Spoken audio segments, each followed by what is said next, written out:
திருவண்ணாமலை பள்ளிகொண்டாப்பட்டு அருகே சின்ன காங்கேயனூர் கிராமத்தில் பெரிய ஏரியிலிருந்து வண்டல் மண் ஏற்றிச் சென்ற லாரிகளை சிறைப்பிடித்து பொதுமக்கள் போராட்டம் நடத்தினர்.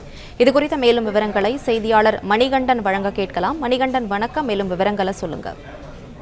வணக்கம். திருவண்ணாமலை மாநகராட்சி உட்பட்ட பள்ளிகொண்டாப்பட்டு அடுத்த சின்ன காங்கேயனூர் பகுதியில் கிராமத்தில் உள்ள 500க்கும் மேற்பட்ட குடும்பங்கள் வசித்து வருகிறது. அதே கிராமத்தில் பெரிய ஏரி உள்ளது. இந்த கடந்த சில மாதங்களாக வண்டல் மண் எடுத்து வீட்டு மனைப்பிரிவு உரிமையாளர்களுக்கு லாரி உரிமையாளர்கள் விற்பனை செய்ததாக கூறி வண்டல் மண் ஏற்றி சென்ற 5 லாரிகள் மற்றும் பொக்லைன் வாகனத்தை சிறைப்பிடித்து பொதுமக்கள் வாக்குவாதத்தில் ஈடுபட்டு வருகிறார். அதை காட்சி நாம் பார்த்து வருகிறோம். இதனைத் தொடர்ந்து சம்பவம் அறிந்து நேரில் வந்த வட்டாட்சியர் மற்றும் காவல்துறையினர் நேரில் இருந்து வண்டல் மண் அதிக அளவு எடுப்பதால் மழைக்காலம் ஏரி முழுவதும் தண்ணீர் நிரம்பி ஆழம் தெரியாமல் அடிக்கடி விபத்து ஏற்பட்டு வண்டல் மண் அதிக அளவில் இருப்பதால் அதே நேரத்தில் கிணற்றில் அதே பகுதியில் உள்ள அருகே உள்ள கிணற்றில் நிறம் மாறி தண்ணீர் மாறி வருவதாக குற்றம் சாட்டி வருகின்றனர். அதோடு மட்டுமல்ல, அரசு முதல் சின்ன கேன் வரை உள்ள சாலை பகுதி அடைந்து மிகவும் மோசமான நிலை உள்ளதால் பள்ளி கல்லூரிகள் மற்றும் வேலைகளில் செல்லக்கூடிய வாகன ஓட்டு அதிக அளவு இந்த சாலையை பயன்படுத்துவதால் அடிக்கடி விபத்து ஏற்பட்டு உயிர் போகும் அபாயம் ஏற்படுவதாக கூறிய வாக்குவாதத்தில் ஈடுபட்டு வருகின்றனர். குறிப்பாக வண்டல் மண் எடுத்து அரசு அனுமதி பெற்று மனை உரிமையாளர்கள் லாரி உரிமையாளர்கள் விற்பனை செய்து அதிக லாபம் சம்பாதித்து வருவதாகவும், மேலும் இது குறித்து புகார் தெரிவித்து யாரும் நடவடிக்கை எடுக்கவில்லை என்று கூறி ஆத்திரமடைந்த பொதுமக்கள்